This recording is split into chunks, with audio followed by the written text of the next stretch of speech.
Добрый дзень, паважаныя дзеці, паважаныя бацькі.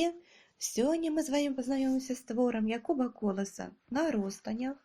Кніга першая «У палескай глушы», часткі з 19 па 14 уключна. Якуб Колас «На ростанях», «У палескай глушы», 19 частка. У хуткім часе пасля таго, як Лабановіч вярнуўся ад Торсевіча, да яго прыехаў Саханюк. Лабановіч быў моцна здзіўлены, угледзеўшы на парозе высокую, сухарлявую фігуру хатовіцкага настаўніка. Перш-наперш ніяк не чакаў яго ў госці, асабліва ў будны дзень. «Зд'ястуйце!» – прамовіў Саханюк, прычым губы і вочы смяяліся вясёлым смехам.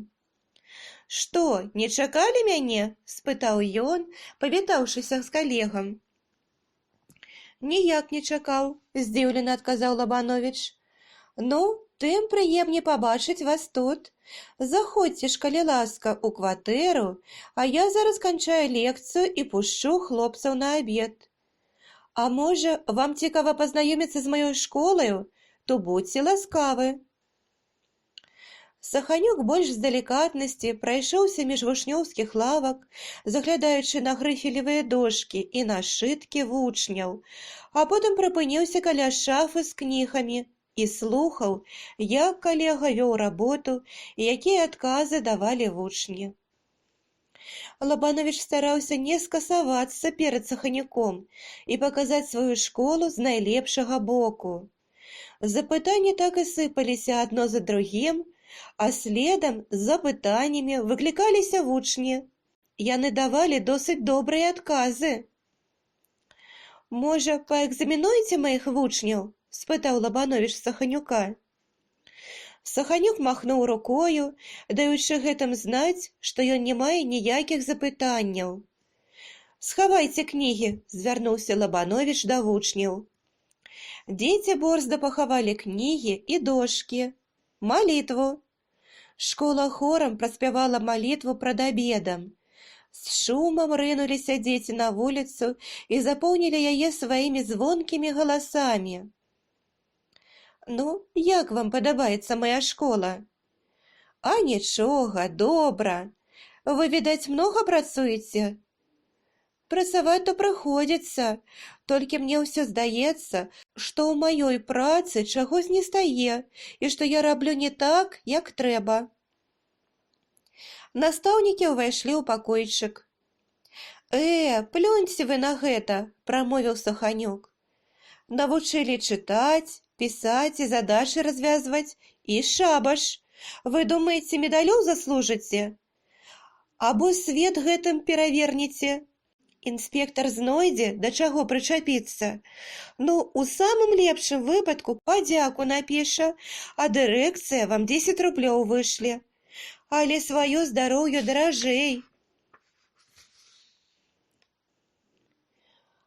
«А як вы сваю школу пакінулі?» «А дзе яна дзенецца? У лес не пабяжыць», – адказаў смеючыся Саханюк. «Відаць, брат, ты не так сюды прыехаў», – падумаў Лабановіч. «Мусіць, у вас нейкая важная справа, калі так? Можа, часамі ў сваты прыехалі да каго?» Мяняючы тон размовы, жартліва запытаў яго Лабановіч. «А што ж, сватайце, гуляць будзем». «Дык бачыце, я кепскі сват, каб часамі з-за дзяўчыны не пасварыліся». «Каб за дзяўчынай ды яшчэ сварыцца, ці мала гэтага дабра на свеце? Хопіць на наш век. Паміж іншым, вамі цікавіцца адна паненка».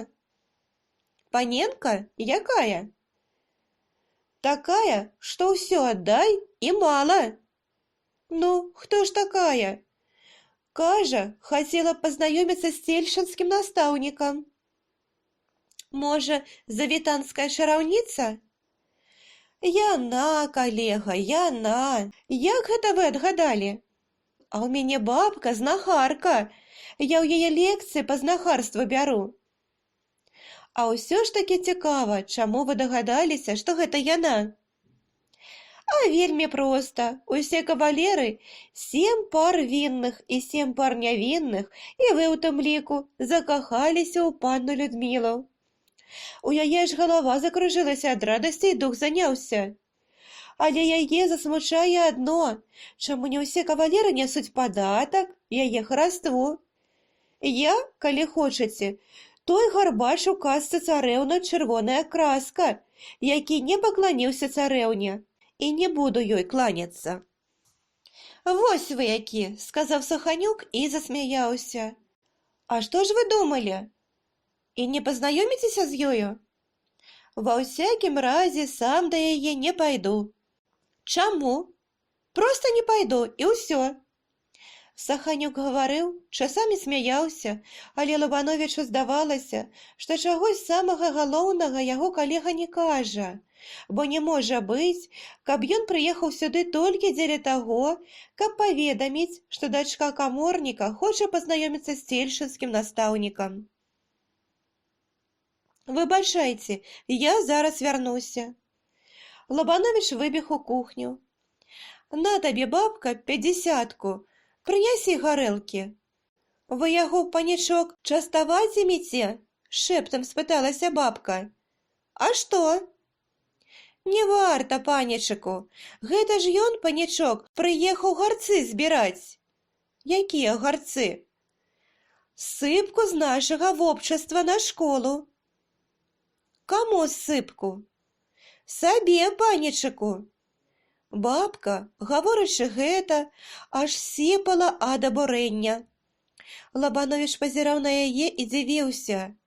Уся гэта справа для яго была незразумелаю, хоць у значнай меры пралівала святло на прыезд Саханюка. Ну, бабка, прынясі гарэлкі, вып'ем, тады, можа, да сэнсу прыйдзем. Бабка сярдзіта накінула на сябе світку, моцна стукнула дзвярамі і накіравалася да Лявона Секача. Лабановіч вярнуўся да госця. Яшчэ нічога не разумеючы, ён зірнуў на Саханюка. Ведаеце, што кажа мая бабка? Быццам вы прыехалі збіраць нейкую сыпку. Што вы на гэта ж скажаце? Саханюк апусціў вочы, як бы пачуўшы нейкую нялоўкасць, а потым ускінуў іх на калегу. Так, мне належыць сыпка ад вашага сяла, прамовіў ён спакойна. Вы не жартуеце? Здзівіўся Лабановіч. Не, кажу зусім сур'ёзна. Ха-ха-ха, Лабановіч так і паехаў ад смеху. Саханюк пазіраў на калегу, таксама усміхаючыся. «Што вы знаходзіце тут смешнага?» – спытаў ён. «Ну, як жа не смяяцца? Вы прыехалі да мяне адбіраць мой хлеб. Я буду вучыць, а вы толькі будзеце гарцы браць?» «Чакайце!» – загарашыўся Саханюк. «На валасным сходзе была зроблена пастанова, каб на хатовіцкую школу давалі сыпку. Ад вашага сяла мне належыць 12 пудоў, 30 фунтаў жыта. Ну, я і маю поўнае права ўзяць сваё». Выбачайце, а калі была зроблена такая пастанова? Напэўна, тады, калі цельшына не мела свае школы. А раз гэта школа цяпер ёсць, то было б па меншай меры смешна браць сыпку ад свае школы і даваць у чужую. І наогул гэта справа такая простая і відавочная, што і дзіця зразумее ўсю недарэчнасць вашага дамагання. Саханюк ніколечкі не пакрыўдзіўся. Я грунтуюся на цыркуляры дырэкцыі народных вучылішчаў, які зазначае, што раз была пастанова валаснога сходу даваць сыпку, дык ваша вёска не мае права яе адабраць. Вось чаму я і прыехаў забраць гэту сыпку. Але вы яе не атрымаеце. Вазьму. Не, не возьміце. Колькі хвілін Лабановіч узіраўся ў Саханюка.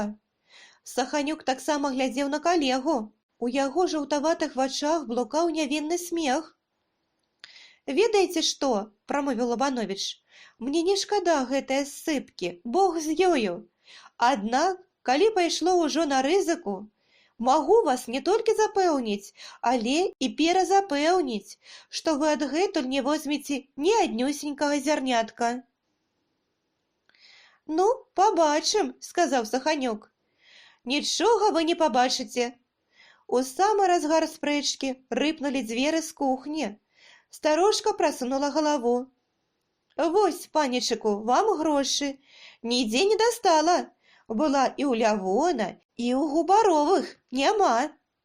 Ну, то давай будзем абедаць. Саханюк адмовіўся абедаць. Ён прыехаў сюды з Дубейкам і ўмовіўся з ім па дарозе заехаць на пачастунак. Куды, Саханюк не сказаў. Цяпер жа ён мусіць ехаць, бо Дубейка ў старасты яго, напэўна, ўжо чакае. Саханюк развітаўся з калегам, заклікаючы яго да сябе ў госці.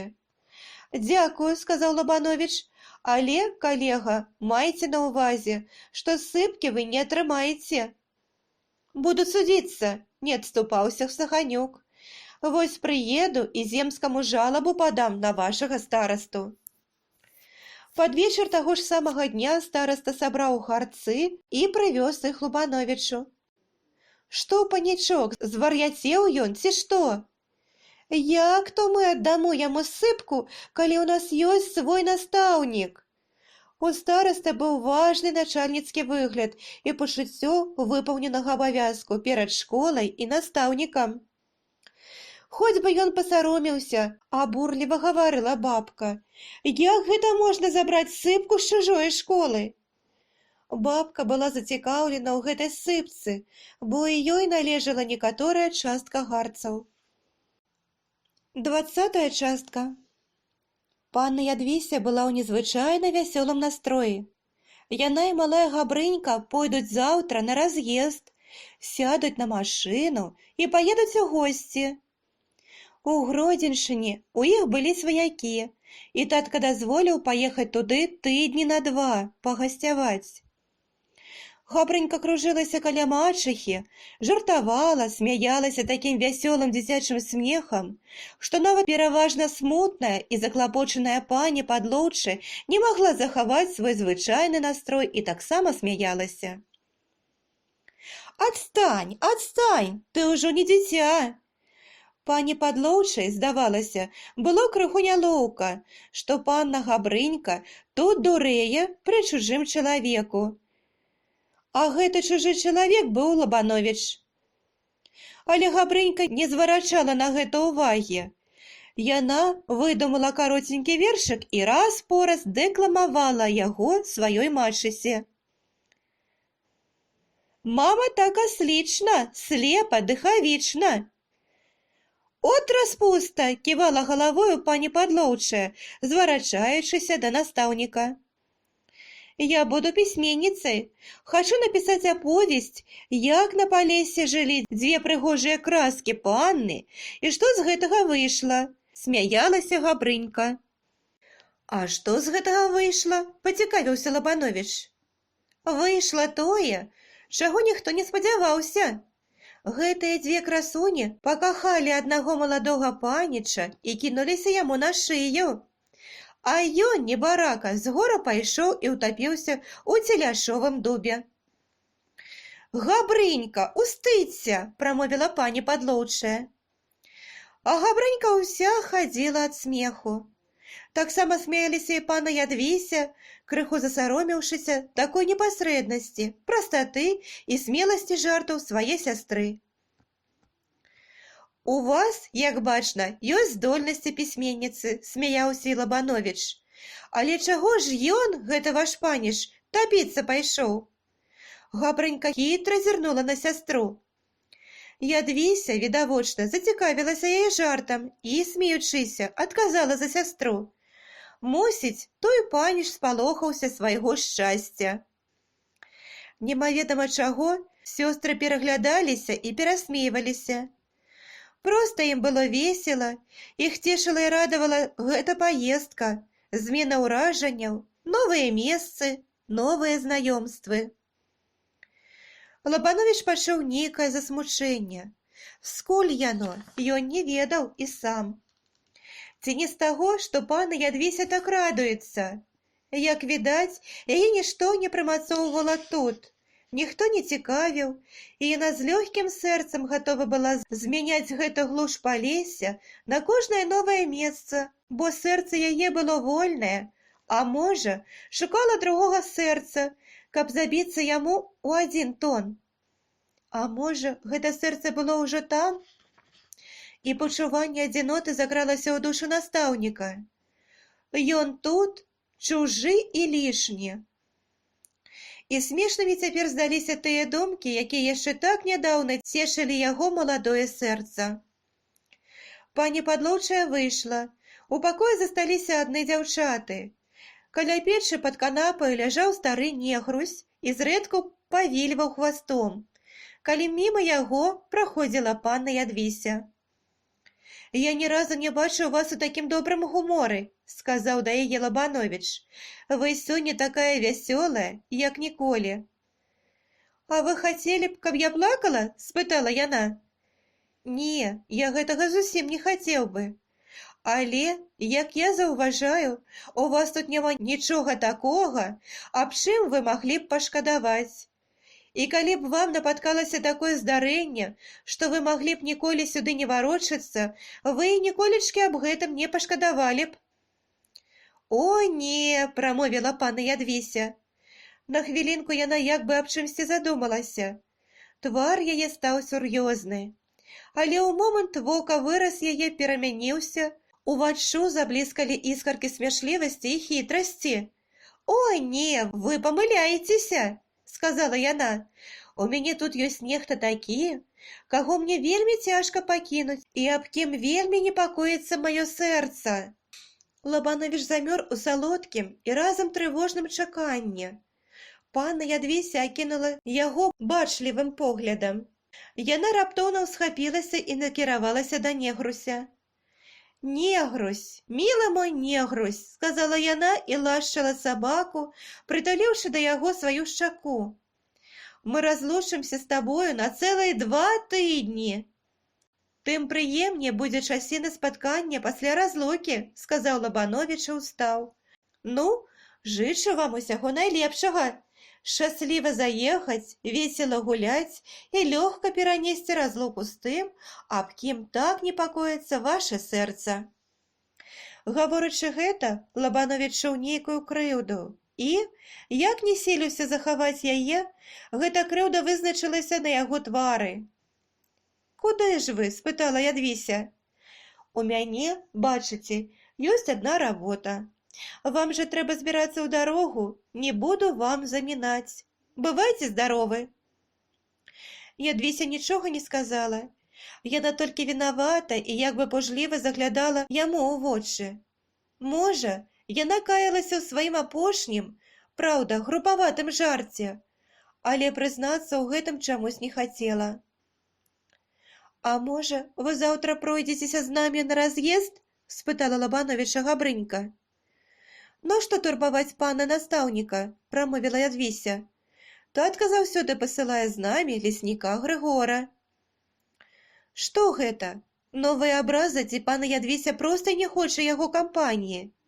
А можа, яна не хоча мець сведку свайго спаткання з Сухаваравым?» Вясёлы настрой пакінуў Ядвісю, і яна засталася маўкліваю, замкнёнаю. «Зразумела», – сказаў Лабановіч, – «пані Ядвісе будзе шмат прыемней пайсці ў кампаніі Грыгора і негруся, які, напэўна, сам назавецца ў праважатыя». Пачуўшы сваё імя, негрусь у задавальненні колькі разоў вільнуў хвастом. Лабановіч развітаўся і выйшаў. На душы ў яго было цяжка і смутна. Ясна, што Ядвіся насміхаецца з яго. А калі зварачала на яго ўвагу, то толькі з тае прычыны, што тут глуш, жывога чалавека няма. А ён, як неразумнае дзіця, не бачыць нічога. Ён сам наводзіў на сябе прыемны туман самазманства. Ён сам закалыхваў сябе ружовымі думкамі і салодкім летуценнем. Ну што ж, трэба глыбей увайсці ў сябе і там шукаць крыніц радасці і здаровага пачуцця. І трэба наогул узяць сябе ў рукі. Пара яму выкінуць усё гэта з галавы і сэрца, пакуль вобраз дзяўчыны яшчэ не засеў там настолькі глыбока, што з ім будзе трудна змагацца. Няхай не падумае яна, што яму без яе свет зачынен. Колькі разоў прайшоўся Лабановіч па сваім пакоіку? Не, думаў ён, гэтак далей жыць нельга. Апрача школы і чыста асабістых інтарэсаў, ёсць яшчэ і другія, чыста грамадзянскія абавязкі. Трэба бліжэй стаць да народа, прыгледзецца, як ён жыве і чым ён жыве. Трэба пашырыць рамкі свае работы, трэба вынесці гэту работу за межы чыста школьных пытанняў. Лабановіч накіраваўся ў школу, падышоў да кніжнай шафы. На адной палічцы стаяла колькі дзесяткаў тоненькіх кніжачак спецыяльна для народа. Выданні гэтыя былі шчупленькія і наогул пустыя. Тут пераважна былі кніжачкі, выданыя рознымі камітэтамі і гурткамі цвярозасці або сінодскія выданні. Разгледзеўшы гэтую кніжніцу, Лабановіч нічога не знайшоў у ёй цікавага, асабліва для тутэйшага насельніцтва, і вырашыў выбраць больш цікавую на яго погляд тэму для гутаркі з палешукамі. Аб чым жа гутарыць? Трэба звярнуць увагу на сялянскі побыт, паказаць сялянам, як жывуць другія людзі і як яны дайшлі да лепшага стану жыцця. Лабановіч усё больш і больш захопліваўся сваёю тэмаю. У галаве складаўся план прамовы, і вынікалі ў яго ўяўленні ўсё новыя і новыя факты. Ён зачыніў шафу, пайшоў у свой пакоік і сеў за стол, каб зрабіць накід плана прамовы. На гэты час увайшла бабка. «А вы, панічок, усё пішаце?» «Пішу, бабка». «А ці чулі вы, панічыку, што Курульчука перамяшчаюць ад нас?» «Перамяшчаюць?» – спытаў Лабановіч. «Чаму ж яго перамяшчаюць?» Лабановіч задумаўся. Яму стала чагось шкада. Нейкая адзінота ахапіла яго, і гэты цесны краявід, здавалася, яшчэ звузіўся і стаў больш цесным. «Нелады ў іх з дарожным майстрам», – растлумачыла старожка прычыну выезду Курульчука. 21 частка. Прайшоў нейкі час. Малады настаўнік шмат перажыў, перадумаў. Цэлыя вечары праседжваў ён у сялянскіх хатах, прыглядаючыся да жыцця палешукоў. Яго тут прымалі і спатыкалі прыветна, з ахвотаю падтрымлівалі гутарку аб розных справах. Але гэтыя гутаркі не выходзілі за межы тых пытанняў, якія закранаў сам настаўнік, бо палешукі – людзі паважныя, сталыя, асцярожныя, не адразу і не кожнаму расчыняюць сваю душу, бо ўжо, мусіць, сама прырода палесся палажыла на іх сваю адзнаку. Бясконцыя балоты вучылі іх мудраму разважанню. Мора лясоў выхоўвала ў іх засцярогу, бо так лёгка тут напаткаць небяспеку. На звера натрапіць, згубіць дарогу або папасціся ў рукі сярдзітым леснікам графа Патоцкага. І толькі выпадкова ўдавалася пачуць якое-небудзь няўмысля уроненае сакавітае слова, прыказку або цікавае параўнанне. Старыя, аздобленыя сівізною, маршчынамі і пачэснымі лысінамі дзяды, жывыя летапісы цельшынскай гісторыі на працягу многіх дзясяткаў гадоў да душы падабаліся Лабановічу. Гэта былі тыя слупы, тыя падмуркі, на якіх трымаліся традыцыі сялянскай старажытнасці. Гэта былі самавукі аграномы, тлумачальнікі розных прыгод жыцця. Яны ведалі, у які дзень, у якую нават часіну трэба выязджаць з сахою на поле, пры якіх умовах трэба сеяць тую ці іншую збажыну. Ім досыць пабачыць першы вырай журавоў, каб сказаць, які будзе авёс. У залежнасці ад вышыні лёту знаходзіўся і рост аўса. Высока ляціць вырай, высокі вырасце і авёс. Кожны такі дзед меў свой асаблівы, выразны твар. Вось хоць бы гэты дзед Мікіта. Сівы, як голуб, востры погляд, калючыя вочы, гатовыя пранізаць. Старасць прыгнула яго крэпкі стан і кінула на твар і на высокі лоб цэлую сетку маршчын. Але што за дока быў дзед Мікіта ў маладыя гады? І не было ў сяле роўнага яму. Такія штукі выкідваў дзед Мікіта, якіх цяпер ніхто не патрапіць, бо хіба цяпер такі народ? Ды што маладыя гады, нават і зараз, нягледзячы на свае 80 год, дзед Мікіта за пояс маладога заткне. Вось толькі няхай падгуляе, няхай ачнецца ў ім яго маладая бунтоўная кроў, не выцерпіць, прасуне рукі ў камяні жарнавікі і пойдзе з гэтымі камянямі, як з лёгкімі кацёлкамі, у прысядкі па хаце. І цяпер яшчэ баяцца дзеда Мікіты, бо ён, знахар-чараўнік, хоць знахарствам не займаецца. Але калі што ўгневіць дзеда, тады пазнае ён сілу дзедавых чараў. Мікіта – чалавек нелюдзімы. Удзень яго бадай што і не спаткаеш на людзях, і жыве ён адзін, як воўк, даўно пахаваўшы сваю старую і адбіўшыся ад дзяцей. Дзед Мікіта і іншыя роданачальнікі Цельшына добраахвоць адступілі свае правы больш маладым і здаровым. Самі ж ужо стаялі збоку ад грамадскіх спраў. Першае. Яны ўжо ўнеслі свае падаткі грамадскаму будаўніцтву.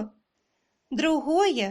Як не ціха, як не маларухома было вясковае жыццё, але старыя прадстаўнікі яго, дзяды-палюшыкі, знаходзілі ў ім цяпер многа чаго такога, што не адпавядала іх поглядам. І толькі ўжо ў незвычайна важных выпадках прымалі яны ўдзел.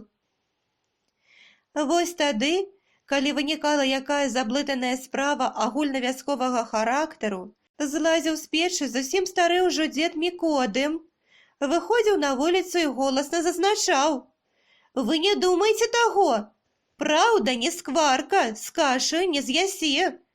Выйдзе наверх яна, родная, бо ўжо сама зямля прысягала небу не пускаць адгэтуль цёмнай, заблытанай праявы». Звычайна ж дзяды сядзелі больш дома або на дварэ корпаліся.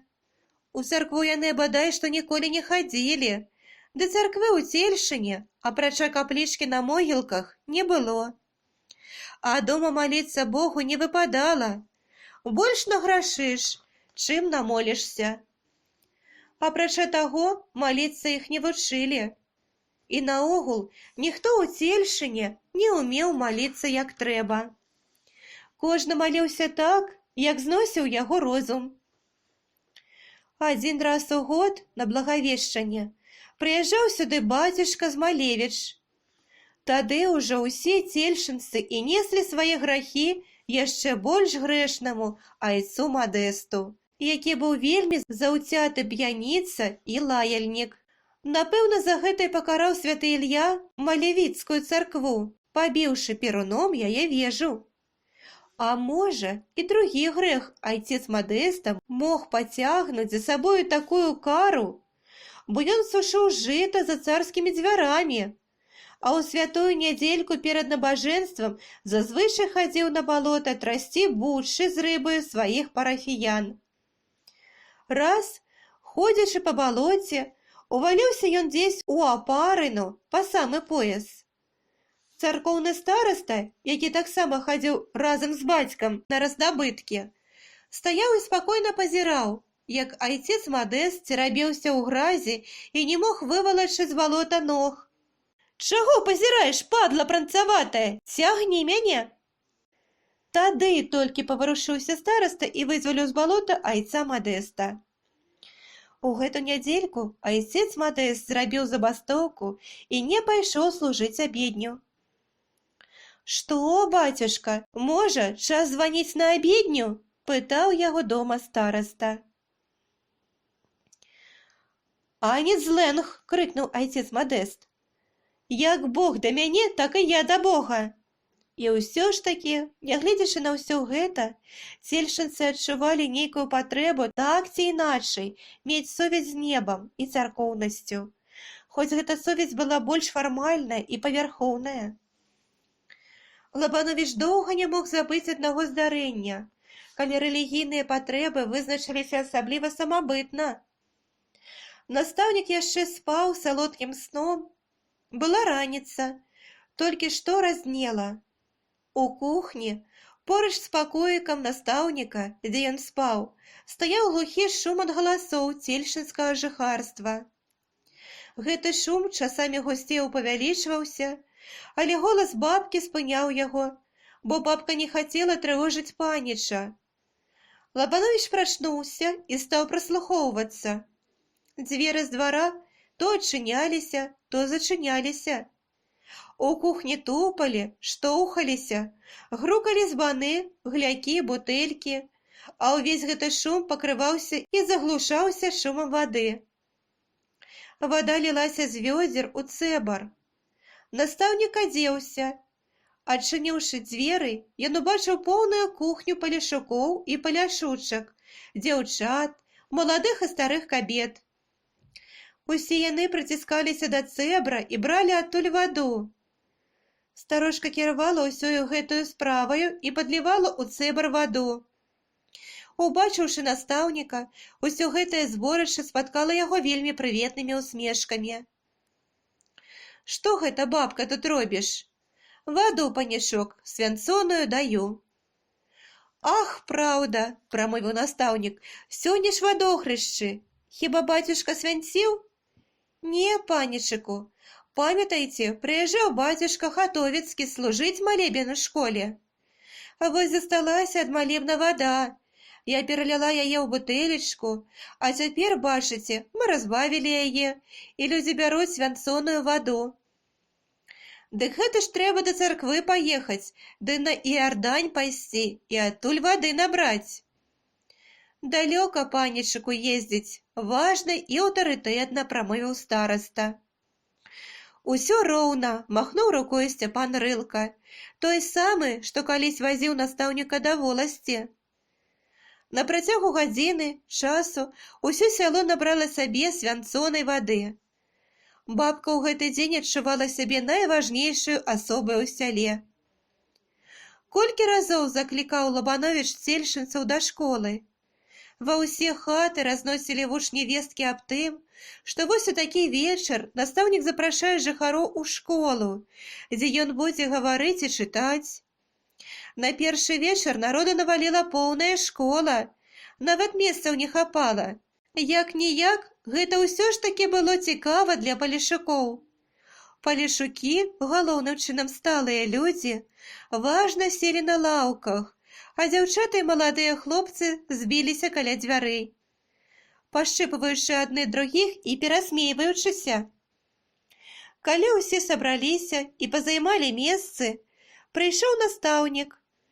У кароткіх словах ён выясніў слухачам, дзеля якой мэты сабраў іх сюды. І ў аснову свае прамовы палажыў тую думку, што чалавек павінен імкнуцца, каб жыццё было добрае і карыснае, якім чынам можа паляпшацца яно, як трэба ісці чалавеку, каб гэта паляпшэнне было сапраўдным і значным. Ён стараўся зацікавіць слухачоў, прыводзіў жывыя прыклады з іх жыцця, праўдзівыя, простыя і зразумелыя. Ён добра падгатаваўся да прамовы, гаварыў гладка, часамі з натхненнем. Але яго вельмі здзівіла, што дзяўчаты зусім не слухалі і больш цікавіліся сваімі кавалерамі, чым яго прамоваю. Старыя палешукі хоць і слухалі, але то той, то другі шырока расчынялі сківіцы і пазяхалі. А ў канцы прамовы Максім Цялушка зазначыў: «Усё гэта праўда, панічок, але куды ўжо нам вучыцца? Няхай хіба яны вучацца, а мы ўжо так дажывём». Пры слове «яны» Максім паказаў рукою на вучняў. 22 частка. Зрабіўшы яшчэ адну ці дзве такія спробы і заўважыўшы, што з кожным разам лік слухачоў памяншаецца, Лабановіч махнуў рукою. Але што было рабіць і чым яму заняцца? У будныя дні зранку да вечара ён быў у школе, але прыходзілі доўгія зімнія вечары. Куды было падзець гэты вольны час? Ён садзіўся за чытанне, зубраў на ўсякі выпадак розныя падручнікі, пісаў лісты да сяброў, таксама закінутых у глухія куткі Беларусі. Нават паспрабаваў весці дзённік, куды запісваў свае думкі, настроі і перажыванні.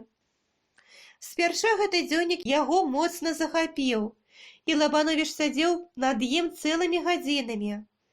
Разумеецца, у дзённіку самае важнае месца адводзілася адной дзяўчыне.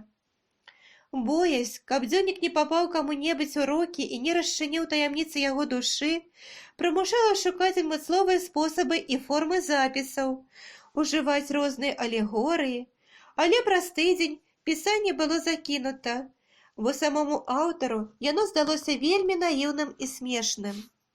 А што ж гэта дзяўчына, якая так моцна парушыла спакой маладога настаўніка, што думала яна?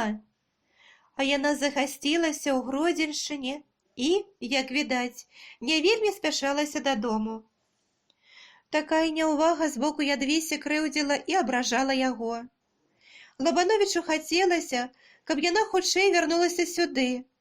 Не з тае прычыны, што ён зараз жа збярэцца і пабяжыць да яе. Не, зусім не. Ён проста хоча паказаць ёй поўную няўважнасць да яе асобы. Ён нават колькі разоў пройдзецца ў дзень каля яе вакон, але і галавы не паверне ў яе бок і знаку не дасць, што яна цікавіць яго, што яму без яе цяжка і сумна. Ён толькі нацешыцца сваёю помстаю, але нічога не скажа аб гэтым. У святочныя дні было яшчэ горай, бо яшчэ больш было вольнага часу. Лабановіч цягнула ў людзі, але ён цвёрда пастанавіў нікуды не хадзіць. Ды і куды, сказаўшы праўду, пойдзеш? Куральчука няма, на Прыпяць перабраўся. Лабановічу вельмі шкада было Куральчукоў. Аб Марыне асталіся адны толькі чыстыя і прыемныя ўспаміны. Часамі малады настаўнік наракаў сам на сябе, чаму бліжэй не пазнаёміўся з ёю. Такая была мілая, слаўная дзяўчына, і, напэўна, было ў яе найлепшае сэрца. Што ж замінала яму бліжэй стаць да Марыны? Эх, сказаў ён сам сабе, так лепей. Да пана Падлоўчага таксама не хацелася цяпер заходзіць, хоць ён, праўда, заклікае, і Лабановіч раней ні разу не адмовіўся сесці з ім за стол, каб добра выпіць і закусіць знаменітымі літоўскімі калдунамі. Падвыпіўшы, Падлоўчы быў у гуморы. Ён успамінаў тады свае маладыя кавалерскія гады, свой жывы і гарачы нораў, свой спрыт да паненак. «Я не ведаю, што цяпер за кавалеры», – казаў зневажальна пан Баранкевіч. «Ні рыбы, ні мяса. Я, бывала, на галаве хадзіў. Падыдзеш да паненкі і так, і гэтак. Бывала, ў морду табе дасць, ну і нічога.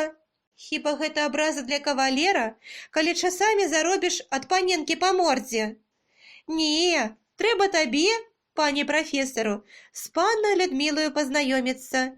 А то сядзіш ты тут, як пень на дарозе. Калі-небудзь мы паедзем з панам на завітанак. Трэба ж крыху разварушыцца ды павучыцца, як каля паненак хадзіць.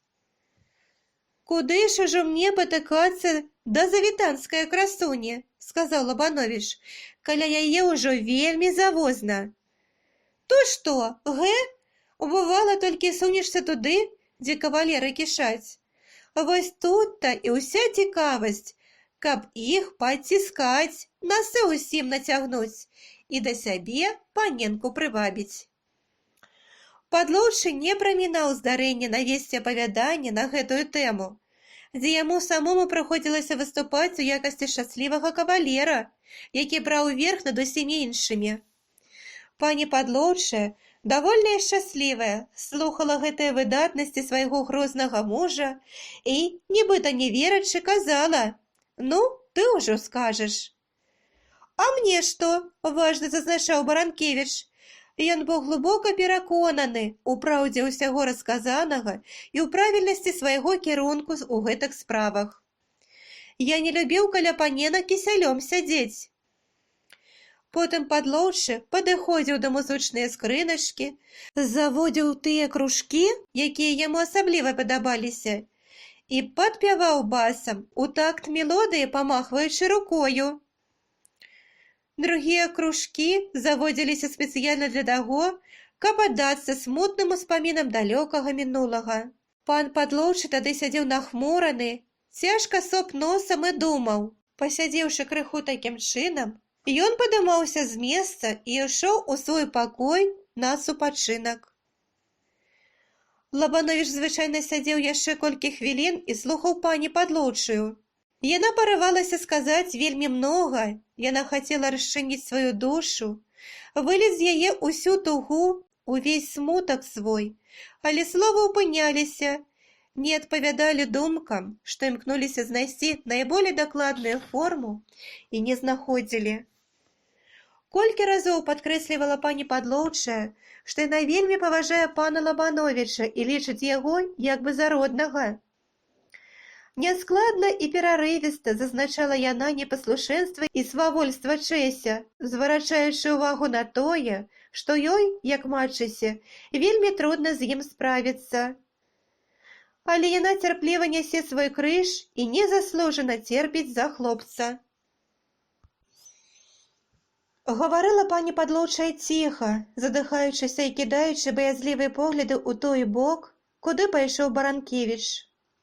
У няскладных, балючых і палахлівых словах было многа недаказу. У іх чуўся страх і сорам гэтага спавядання перад чужым чалавекам.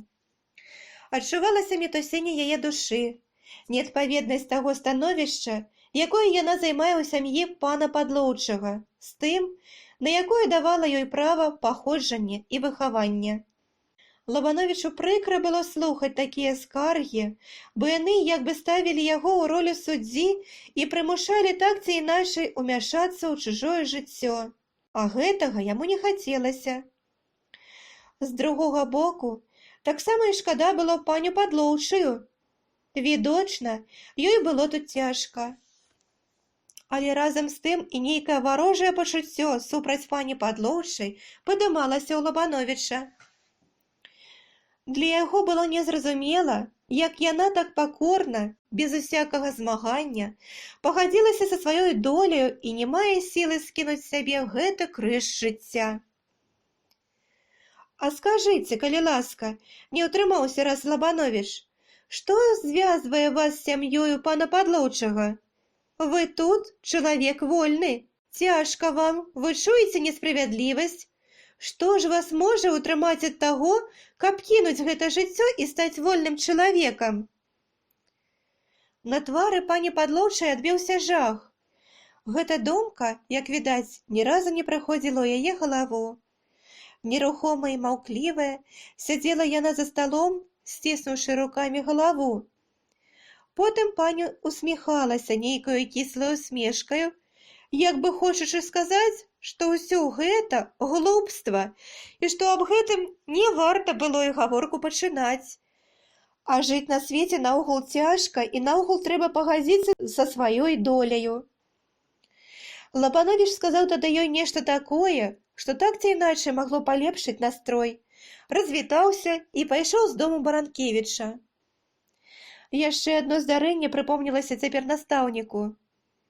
Неяк на гэтых днях, падчас размовы з пані падлоўчай, зайшла яна вечарам да яго. Пані была моцна ўсхваляваная і заплаканая. «Выбачайце, калі ласка, што я зайшла да вас», – прамовіла яна. «Але я вас вельмі паважаю і лічу вас за роднага. Божа мой, што мне рабіць, няма сілы больш цярпець». Лабановіч дагадаўся, што падлоўчы Баранкевіч падняў у доме буру, але не распытваўся аб гэтым. І сама пані падлоўчая чамусь не гаварыла, не вінаваціла свайго мужа, а толькі казала, як ёй цяжка наогул. «Што ж вам можна параіць?» – запытаў Лабановіч. «Калі маеце куды паехаць, то што ж, паедзьце. Я б на вашым месцы не пагадзіўся б з такім жыццём. Якое ж гэта жыццё?» «Вы ведаеце натуру пана Падлоўчага?» «Я чуў. Ну што ж паробіш, калі ў чалавека такая натура?» «Ох, мой паночку, як трудна яму унаравіць! Ну, няхай я нягодная, але ж ён і ў першую жонку ў магілу вагнаў і мяне угоніць». Пані Падлоўчая плакала. «І ўсё я вінавата. Чэсць кепска трымае сябе, я ў адказе. То робіш не так, то ходзіш не гэтак. Што б не выйшла, усё я вінавата». Лабановіч не ведаў, што сказаць, якую даць параду. Пані Падлоўчая выплакалася, вылажыла з душы ўвесь свой смутак і гора і крыху заспакоілася. Усміхаючыся скрозь слёзы, прасіла яна Лабановіча нічога нікому не казаць. Яна яшчэ раз сказала, што толькі з ім пагаманіла аб тым, што лічыць яго вельмі добрым, зусім родным чалавекам, развіталася і выйшла, просячы прабачэння. Лабановіч пачуўся лягчэй, бо яму вельмі цяжка было слухаць гэту споведзь, тым болей, што ён тут не мог даць ніякай дапамогі. Апрача таго, яму наогул было прыкра слухаць усе гэтыя згрызоты ці ўмешвацца ў чужое жыццё. «І вось жа будзе цярпець і нікуды не паедзе», – думаў Лабановіч пра паню Падлоўчую. «А што, напраўду, прымацоўвае яе тут?» Лабановіч задумаўся. І была ж у людзей маладосць, былі ў іх светлыя надзеі на жыццё, па сваім гусце будавалі яны шчасце, перажывалі пачатак нейкай прыгожай казкі. І чым скончылася гэта казка? І ці не складае часамі і ён, Лабановіч, цяпер сваю казку? І зноў успаміналася панна Ядвіся. Яму стала цяпер ясным і зразумелым, чаму яна так і рвалася адгэтуль хоць на колькі тыдняў, або хоць забыць і адысціся ад гэтага бруду жыцця, ад атруты дамашніх праяў. 23-я частка. У гэты вечар Лабановіч быў у нейкім асаблівым настроі. З чаго складаўся гэты настрой, ён і сам не мог сабе вытлумачыць. Нейкае нездавальненне, неяснае адчуванне бяссэнснасці такога жыцця, у якім жыве ён. Пачуццё адзіноты пачынала закрадацца ў душу. Настаўнік чуў, што яму чагось не стае, чуў, што яму трэба нешта зрабіць, чымся заняцца. Чым? Ён думаў, разважаў, але добрага адказу на гэта пытанне, які мог задаволіць яго, не знаходзіў. Не, трэба куды-небудзь пайсці, проста зняцца з месца і ісці. Але куды пайсці? Зайсці да каго? Настаўнік перабраў у памяці сваіх тутэйшых знаёмых. Ну, усё роўна, куды не накіравацца. Ён узяў табачніцу, падлажыў тытану, каб закурыць у часе вандравання, і стаў збірацца, не ведаючы, куды пойдзе. Добра было б даведацца, да якой бліжшай школы, але бліжэй, як за 15 вёрст, нідзе не было тут школы. Ён ужо адзеўся і сабраўся, як мае быць. «Вам ліст, панічок, прынеслі ад старасты», – прамовіла бабка, увайшоўшы ў пакойчык. Зірнуўшы на канверт, на добра знаёмы характар рукі свайго блізкага сябра, Лабановіч распрануўся і пачаў чытаць. Бабка стаяла, падпёршы рукою шчаку, і назірала за выразам твару настаўніка. Паміж іншым, сябар пісаў, як яго падпаілі і хацелі ажаніць з адной дзяўчынаю, сваячкою нейкага дыякана, і як яму прыходзілася выратоўваць незалежнасць свае асобы, для чаго ён збег самым нечаканым чынам і ў самую рашучую хвіліну. Вясёлая усмешка асвятляла твар Лабановіча. Гледзячы на яго, смяялася і бабка. Ад каго ж, панічыку, такі ліст? Запытала цікавая бабка. А гэта, бабка, піша адна паненка. Піша, што калі прыеду да яе ў сваты, то пойдзе за мяне адразу, адказаў ён. А што ж, панічыку, думаць, абы дзяўчына была добрая, крыху пакрыўдзіўшыся, заўважыла бабка. У канцы ліста сябар зрабіў прыпіску. Ён паведамляў аб смерці сябра, што разам з ім скончыў семінарыю. Гэта вестка моцна ўразіла Лабановіча. Няўжо гэта праўда?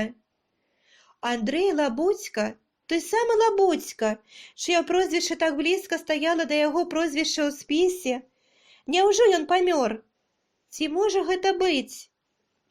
І вобраз маладога хлопца, сакаўнога, поўнага жыцця, сілы, устаў, як жывы, перад Лабановічам.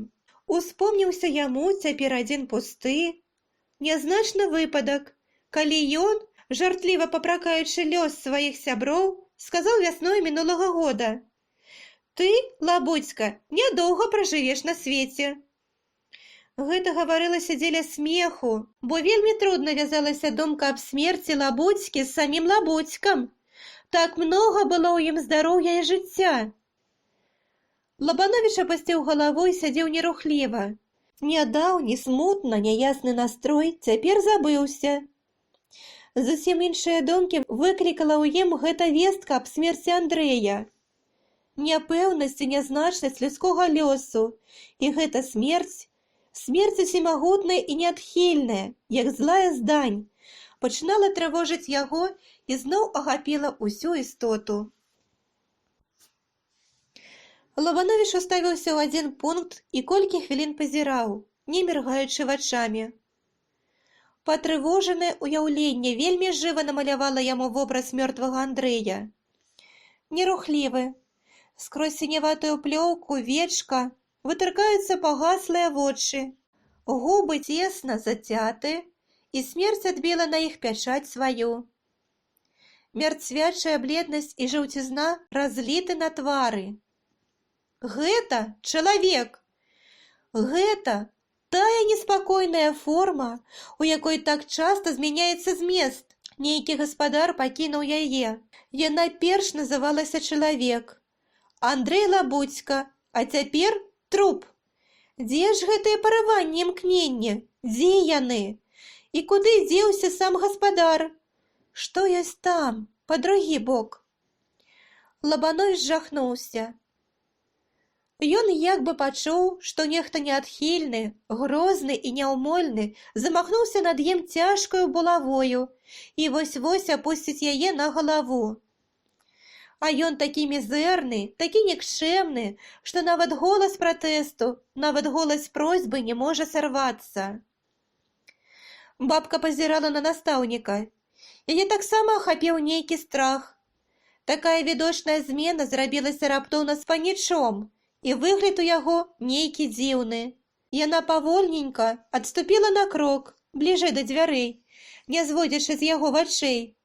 Крыху пастаяўшы, яна паківала сама сабе галавой і ціхенька выйшла з пакойчыка. Стоячы за дзвярамі ў кухні, яна колькі хвілін прыслухоўвалася. Але настаўнік трымаўся ціха. Бабка крыху заспакоілася. Лабановіч устаў і прайшоўся па пакоіку. Думка аб неадхільнасці смерці моцна ўзрушыла яго і засела ў мазгах. Калі б я сказаў каму: «Асцерагайцеся мяне», я нашоў сабе смерць. Напэўна, на мяне паглядзелі б, як на вар'ята, і ва ўсякім разе спужаліся б, падумаў Лабановіч. І тым не меней гэта так. Але чаму ж людзі аб гэтым не думаюць? А можа, і думаюць, і, напэўна, многа думаюць, толькі думкі гэтыя трымаюць пры сабе, бо што казаць пра іх таму, хто і сам мае такую ж долю. Ранейшыя думкі аб смерці зноў прыйшлі цяпер яму ў галаву. Часамі ідзеш у дарозе. Дарога трудная, ногі баляць, а дадому яшчэ далёка. І думае падарожны: будзе ж такі момант, калі я ступлю на парог свайго дома, і скончыцца мая дарога. Таксама будзе, разважаў Лабановіч. Такі момант, калі я ступлю апошні крок майго жыцця. Апошні момант, а там смерць. Там конец. А далей што? Далей цёмная і жудасная ноч нябыту. А калі гэта так, то ці варта наогул жыць? Жыць, каб памерці? Паставіўшы такое пытанне, Лабановіч задумаўся. Ён ніяк не мог пагадзіцца з думкаю аб смерці. У гэты момант яна была для яго найбольшым ворагам на свеце і як бы засланіла сабой усё, здушыла яго, замкнула ў нейкі цёмны і цесны круг. Ніхто не хоча паміраць, ніхто. Тут яму успомнілася панна Ядвіся. Колькі разоў чуў ён ад яе, што яна вельмі хацела б памерці.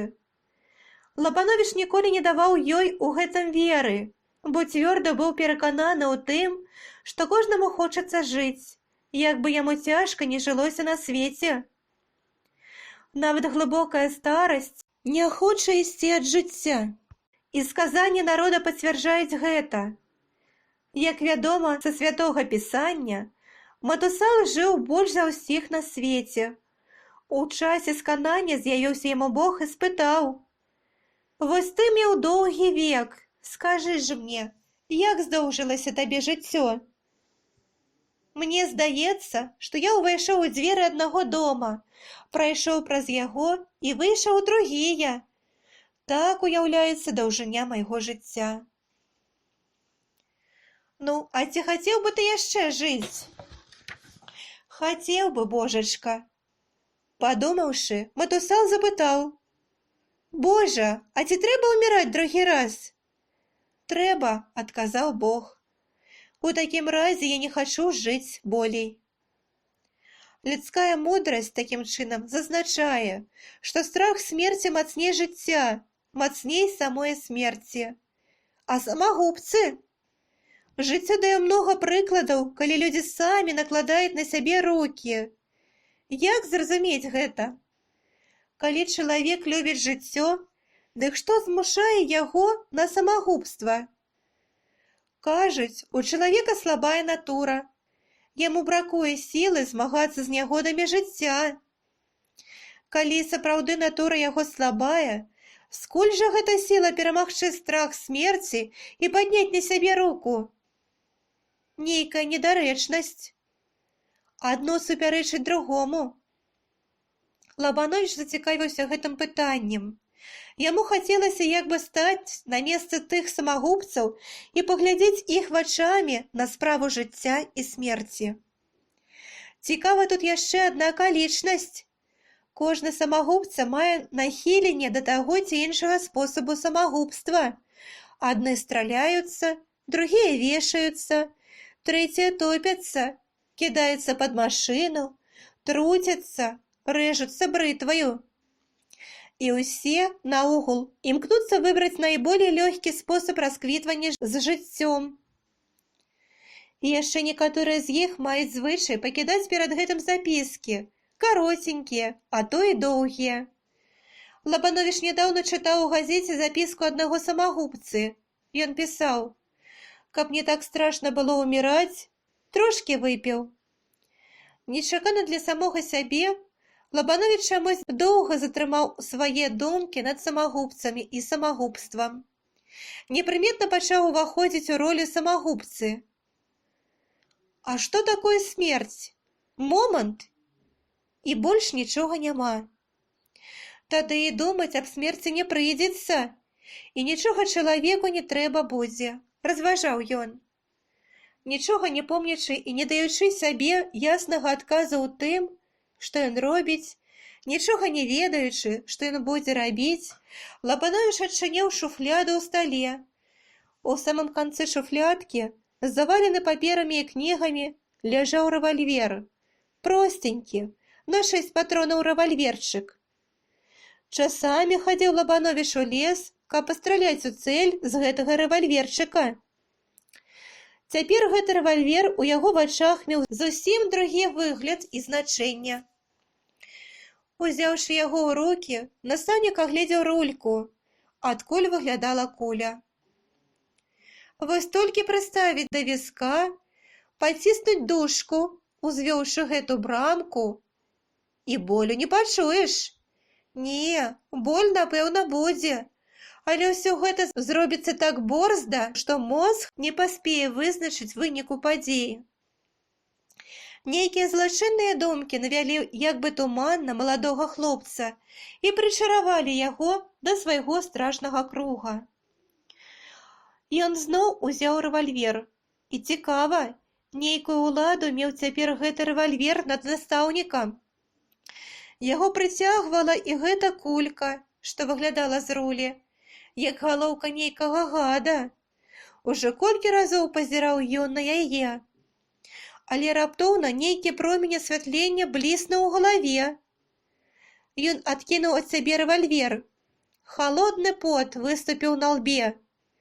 Цяпер толькі заўважыў Лабановіч, што рукі яго трэсліся, як бы па яго душы прабег нейкі віхор.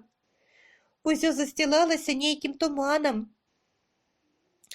Ён пачуў вялікую палёгку, нібы пасля цяжкай хваробы, а ўсё тое, што пранеслася так нядаўна перад ім, здавалася нейкім сном. «Панічыку!» — пазвала бабка, толькі што ўвайшоўшы на парог пакойчыка. «Мусіць, вы, панічок, нядобрае пісьмо атрымалі». Настаўнік моцна здзівіўся. «Чаму ты, бабка, так пытаеш?» «Відаць было, панічыку, па вас», — прамовіла яна, акінуўшы яго бачлівым поглядам. «І ведаеце, панічыку», — таемна прамовіла бабка, «я ізноў вам шаптала. Шаптала, далі Бог шаптала. Вы любіце шуткаваць з мяне і з маіх шэптаў. А я ўсё шаптала вам, бо мне стала вас шкада». «А праці чаго ты мне шаптала?» — запытаў зацікаўлены настаўнік. Бабка глядзела на яго колькі хвілін. «Каб адхілілася ад вас нядобрыя мыслі», — ціха прамовіла бабка, гледзячы настаўніку ў вочы. Яна як бы хацела штось адгадаць у іх. Лабановіч пачуўся так, як бы яго злавілі ў чымсьці непрыемным. Непрыемна было і тое, што бабка ў гэты момант мела над ім перавагу. «Цікава», — падумаў настаўнік. Цяпер нябожчык Андрэй як бы адышоўся ад яго, а разам з ім адышліся і думкі аб смерці. На свеце, мусіць, усё робіцца шмат прасцей, як гэта нам здаецца. Заключыў ён свае думкі аб смерці. 24-я частка. Златаіскрая вобразы, як у смех вясны, момантамі уставалі ў памяці Лабановіча, хвалявалі яго, асыпалі праменнямі радасці і разгортвалі перад ім малюнкі не так даўно мінулага дзяцінства. Яны прыходзілі самі, аб чымсьці гаманілі і кудысь клікалі, пакідалі ў душы лёгкі след засмучэння. Аб чым? Аб нейкай страце, аб тым, што не вернеш і што складае скарб, дарагі скарб памяці. Ён бачыў дубы на беразе Нёмана, крэпкія, пышныя дубы з развіслымі вярхамі. На жаралістых камлях гэтых дубоў адбіла свае пячаці несупынная плынь часоў. Яму усміхалася светла-сіняе неба і яркім блісканнем асвятляла далёкія прыгожыя вобразы.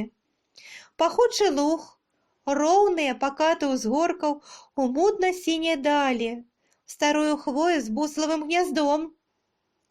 Бліскучы дзень, таемнае грукатанне надземных абшараў, гоман воклік грозна-павабных хмар, што шырокую сцяной засланялі неба і выбухвалі купчастымі клубкамі бела-ружовых воблакаў.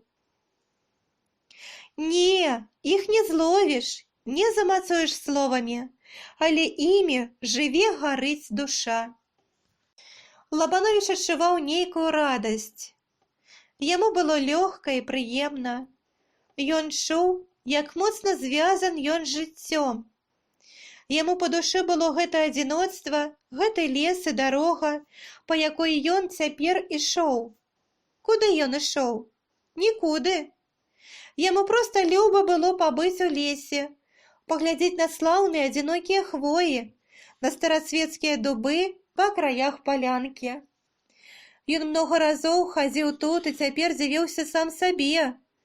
Як гэта не зварачаў ён раней увагі на тыя малюнкі, якія бачыў пред сабою цяпер. Вакол было ціха і глуха. Усюды ляжаў снег, але ў паветры патыхала чымсьці новым і чулася скорая вясна. Лабановіч сеў на роўна спілаваны пень, сядзеў і штось думаў. Але хіба гэта былі думкі? Не. Перад ім праходзілі вобразы за вобразамі. Цэлы іх шнур плыў і плыў у яго ўяўленні.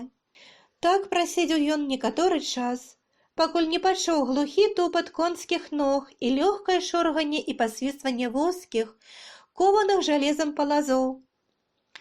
Ён падняў галаву. Бойкі конік, што дружнаю рыссю зараз жа выскачыў з-пад навіслых ялін на прасторную палянку, борзда імчаў лёгкія прыгожыя сані, у якіх звычайна ездзіць заможная шляхта або сярэдняй рукі панкі. На высокім сядзенні, пазапраўску трымаючы туга нацягнутыя раменныя лейцы, сядзела маладая паненка. На ёй было лёгкае футра. Зімняя шапачка, надзетая крыху набок, вельмі ішла да яе твару. Здаровы холад зімы авеяў і зарумяніў ёй шчокі. Ад стройнай фігуркі так і патыхала здароўем і жыццём. Яна кінула зацікаўлены погляд на незнаёмага хлапца. Відаць, яе здзівіла гэтае спатканне, а можа, нават і крыху спалохала. Чаго сядзіць зімою на дарозе гэты чалавек? Яна шпарчэй пагнала коня. У колькі хвілін вазок знік з вачэй Лабановіча. Зноў ускочыў у лес пад шалаш калматых ялін і хвой. Але ён паспеў разгледзець і запамятаваць твар гэтае паненкі. Тонкія бровы, бойкія сіняватыя вочы, пухлыя, прыгожа абрысаваныя губы. Дзяўчына была досыць прыгожая, як здалося Лабановічу. Напэўна, гэта і ёсць тая краля, за якую так падаюць усе хатовіцкія кавалеры, падумаў Лабановіч. Ну, не такая ўжо яна і цікавая, як можна было б спадзявацца. Тым не меней ён устаў і рушыў у той бок, куды паехала дзяўчына. Праўда, ён пайшоў не дзеля таго, што ў гэты бок паехала завітанская красуня. Ён проста падаўся дадому. Але, сказаць праўду, у яго такі была думка, а можа, ён спаткаецца з ёю. Усё ж было б цікава паглядзець на яе яшчэ раз, разгледзець лепей. Ды ўжо, калі на тое пайшло, трэба зрабіць так, каб і на мізэны палец не даць падумаць ёй, што ён шукае спаткання або зацікавіўся ёю. Не, няхай на гэта яна выбачае. Ён проста зробіць так, каб гэта выйшла зусім выпадкова. Мінуўшы сяльцо, Лабановіч надумаўся зайсці да старога Абрама, выпіць бутэльку піва і крыху адпачыць. У Абрама была чыстая каморка, куды часамі заходзілі больш важныя госці, чым простыя цельшынцы, якія звычайна таўкліся ў агульным памяшканні карчме, яшчэ па старому звычаю, калі Абрам трымаў шынок. Увайшоўшы ў гэту каморку, Лабановіч раптоўна спыніўся. За столікам сядзела тая самая дзяўчына, якая нядаўна праехала і аб якой ён усё ж такі думаў. Яна разглядала карталюшкі, якія падаў ёй стары шынкар, і падрахоўвала лічбіны. Лабановіч ніяк не спадзяваўся спаткаць яе тут і прыйшоў у такое замяшанне, што не ведаў, як яму быць. Далей ісці ці вярнуцца назад. Панна Людміла, бо гэта была яна, зараз жа падмеціла яго нясмеласць і замяшанне, і гэта ёй, як відаць, спадабалася. Яна ўскінула на яго свае сінія вочы. Лёгкая усмешка бліснула на яе твары. І гэта усмешка як бы казала: «Я і ведала, што ты да мяне прыйдзеш». Панна Людміла была крыху знароўлена кавалерамі, бо ўсе яны ў тутэйшай акрузе лічылі сваім абавязкам аддаць ёй падатак свае кавалерскай увагі. Адзін толькі Лабановіч ухіляўся ад гэтага і ўпарта не хацеў пазнаёміцца з ёю. «Напэўна, думае, што я шукаю спаткання», – падумаў настаўнік і яшчэ больш замяшаўся. «Выбачайце», – прамовіў ён, крута павярнуўся і выйшаў вон з каморкі. «Як дрэнна і па-дурному выйшла ўсё гэта», – разважаў сам з сабою Лабановіч. «Выходзіць так, як бы я збаяўся яе і збег. Фактычна, гэта так і ёсць. І яна, напэўна, смяецца з мяне і другім яшчэ раскажа». Ён моцна быў нездаволены сабою, бо трымаўся, як які-небудзь школьнік у прысутнасці дзяўчыны, што хоць і незнаёма з ім, але добра ведае яго, як ведае і ён яе. А панна Людміла, застаўшыся адна, шчыра пашкадавала аб тым, што гэты дзівак так неспадзявана знік адгэтуль, як неспадзяваны з'явіўся тут. Ёй цікава было паглядзець на гэтага дзікуна і пустэльніка, які яшчэ аж дасюль не быў у завітанках.